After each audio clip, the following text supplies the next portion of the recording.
Welcome to True Terror Tales, where the darkest corners of fear come to life. Prepare yourself for spine-chilling stories that will leave you questioning what's real. So let's roll in. Canada is the second largest country in the world, which is made up of 10 provinces and 3 territories. The border that Canada shares with the USA is the largest border in the world. Canada is so vast that 6 different time zones exist in Canada. There are as many lakes as all the countries of the world combined. Such a vast area and only 4 crore people living there. 030. Strange incidents and mysteries are often hidden in such desolate areas. In today's episode, we will talk about some urban legends of Canada. In the northern outskirts of Ontario's Niagara Falls beneath the National Railroad, there is a small limestone corridor called the Screaming Tunnel. This tunnel was built in the early 1900s for drainage purposes and is still intact today. This tunnel is about 100 feet long. Canada's most haunted tunnel is considered to be the most haunted tunnel. This tunnel was named Screaming Tunnel on the basis of a tragic event that took place in the 20th century. During that time, a farmhouse used to exist near this tunnel. One night, a fire broke out in that farmhouse and her village was on fire and she was running away from the farmhouse. She might have wanted to go to the other side of the tunnel and ask for help. But she could not cross the short journey of this tunnel. She collapsed in the middle of the tunnel and died here. From then till today, that woman's scream is heard echoing in that tunnel. 152. According to the legend, if you go into the tunnel at night and light a matchstick, some power will extinguish it. And after that a horrifying scream starts echoing in the entire tunnel. GoWS.com is a website which organizes ghost tours in Canada. When these people went to investigate the Ontario Screaming Tunnel, they saw the woman herself entering the tunnel. And there are many people among the locals who have heard blood-curdling screams around this tunnel, and it has been reported many times in the national news, too. From 2000 onwards, stories started spreading on the internet about such a historic event which people knew very little about. This story of Fort Kent, a hunting and fishing destination in east-central Alberta. In the 1920s, when this area was being developed, a mysterious predator came and settled in the nearby forests. Local rancho went in his stable in the morning. When they went, they found the dead bodies of their horses completely mute. During the night, they heard sounds that were beyond the world. One brave man decided to destroy the creature during the night with a shotgun in his hand. When the person went inside the forest, he saw that creature. According to the person, he saw a dark humanoid figure moving behind the trees whose eyes were glowing like a light bulb. It was only after the arrival of this creature that the population of Fort Kent 2 more people joined in. Dr. Thomas Burton and his wife had shifted to Fort Kent. Thomas was a physician and had been a combat surgeon who had worked in the army during the war. After this, he came to the quiet area of Albert and lived peacefully for the rest of his life. Decided to spend his time there and came to Kent Fort with his wife. Now in that small community, Thomas and his wife set up their own clinic. He went door to door asking about the well-being of people and also started treating them. For this, the villagers praised him. They were thankful and they all respected him very much. Shortly after Dr. Thomas's arrival, a deadly disease started spreading in that community. Despite all the efforts of Dr. Thomas, he could not find a cure for it. His wife Katie herself fell victim to this disease. Dr. Thomas tried a lot but to no avail. She died within a few days. This incident shook Dr. Thomas. He completely lost contact with the outside world and started staying locked in the house. They did not treat him even if someone came to his house in emergency at night. The disease had engulfed all the houses of the village. Some people were sick and some were on the verge of death during the same pandemonium. A person passed the settlement. He decided to go and ask for help in an area called Code Lake. After a few days he arrived at the fort with a medical team and a lot of supplies, but then he discovered that every person in the village had been brutally killed in their own homes. The dead bodies of people were lying wet with their own blood.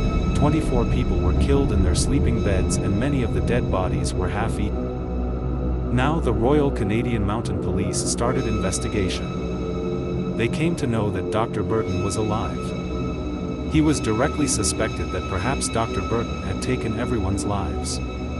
This spreading disease had perhaps made Dr. Burton depressed, and the death of his wife had driven him mad.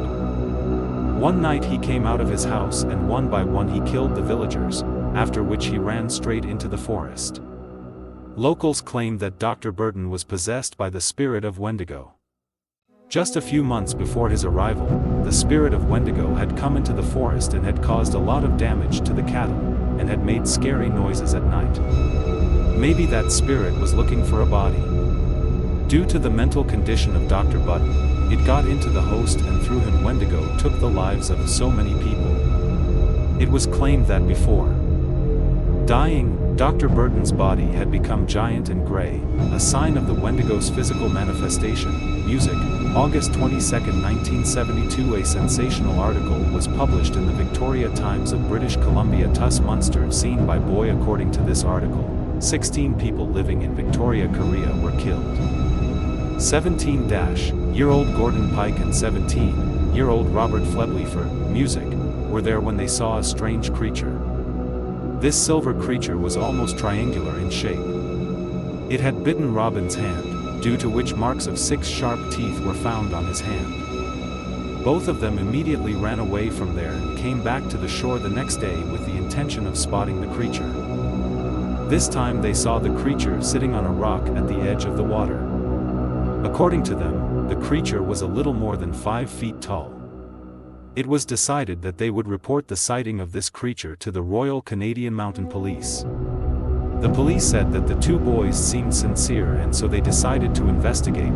2 days later, 2 more boys reported the same creature. These 2 boys were 14-year-old Mike Gould and 12-year-old Russell Van. The description of both of them was more detailed than the first encounter. They said that the creature was humanoid. Its skin had fish cells that glittered like silver in the sun, it had a horn on its head, and it had 2 big ears. After this publication, a person called the Royal Canadian Mounted Police and said that the creature that the children had seen was actually his pet tag lizard, which had escaped from its home a year ago. The problem with this theory was that the descriptions given by the children did not match the tagged lizard. The book The Field Guide Bigfoot, Yeti and Other Mystery Primates Worldwide, published in 1999, classified all the subhuman creatures reported around the world. Cryptoarchaeologist Ronald Hook placed Theseus Munster in the dead creature category. This category included mammoth, seeps, lizard man and chupacabra, and he also divided this category into 2 subcategories, marine variety and freshwater variety. Theos lake monster belonged to the second subcategory. It has high angular feet with 3 toes, and it often comes to roam near the land area. It is more dangerous than the creatures of marine category because it is considered to be sub-Saharan. Coleman and Haig have made the connection of this lake monster with Chimo. It is said that this hider is a traditional gender aquatic feature. Hidegway Island is at a distance of 135 miles from Vancouver. James Kill Chris Van documented Chimo. He was an American Indian agent whose office was in Port Townsend. In the year 187, he wrote a treatise in which he described that Chimo was an aquatic creature that floated in the water like a broken tree trunk. It was quite dangerous if someone got caught in it. In this taxonomy, a basic image of Chimo was created in which 2 large ears and a horn can be seen. George M. E. Bart placed Tees Munster in the lizard man species. A scully humanoid twitcher with reptilian features that has been seen in different areas of the United States. If you've ever seen the ghost story, if you have ever heard of it, then at some point of time you must have heard such a story where a dead soul contacts living humans so that the remains of its body can be properly treated. For example, a woman who died during a hiking expedition appears to a hiker, comes and points towards his dead body so that his body can be discovered. There is a similar Canadian legend where the dead body of a Victorian thespian traveled 3,000 miles and was buried at the same spot where he was supposed to perform his last rites.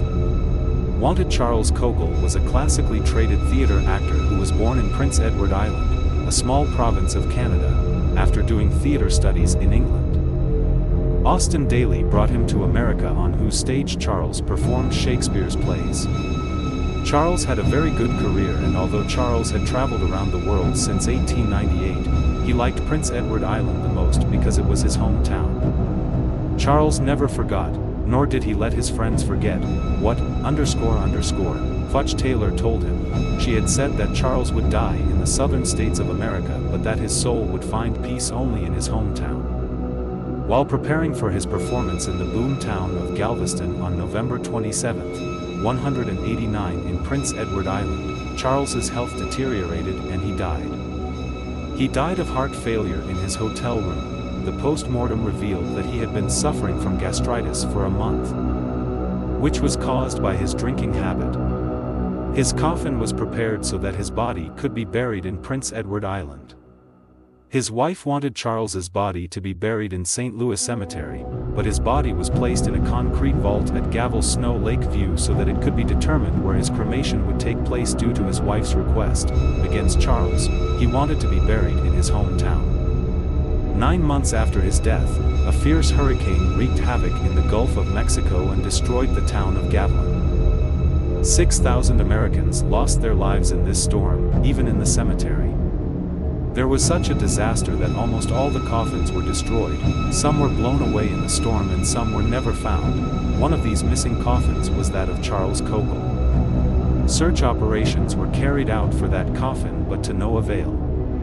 Now, after 6 years, a fisherman was laying a net for fishing in Prince Edward Island, 3,000 miles away from there, when he saw a coffin floating in the water. Looking at the condition of the coffin, it was clear that it had been floating in the water for years. When he opened the coffin, there was a middle-aged man's body inside and a name written on a silver plate: Charles Francis Kogel. Even though no one took Kogel's body to his hometown, his body finally reached his hometown, as Fudge Taylor predicted that the body would be taken to the village closest to the shore and that it was discovered to be the same village in which Kogel was born. The Little People is a folkloric mansion of the tribes living in northern Canada that has remained intact for centuries. The Little People Father Emily Petito, a missionary who spent his time in the Great Slave and Great Bear Lakes region, had many encounters with the Little People. There were native members who documented the Little People in the book Indian Traditional West Canada. Pettit described them. He wrote that the native people shared their land with the Little People. The locals called them Rat Yen. They shared the resources there with the Rat Yen people. They used shields and it was not possible to eliminate them. They had shields using which they would disappear.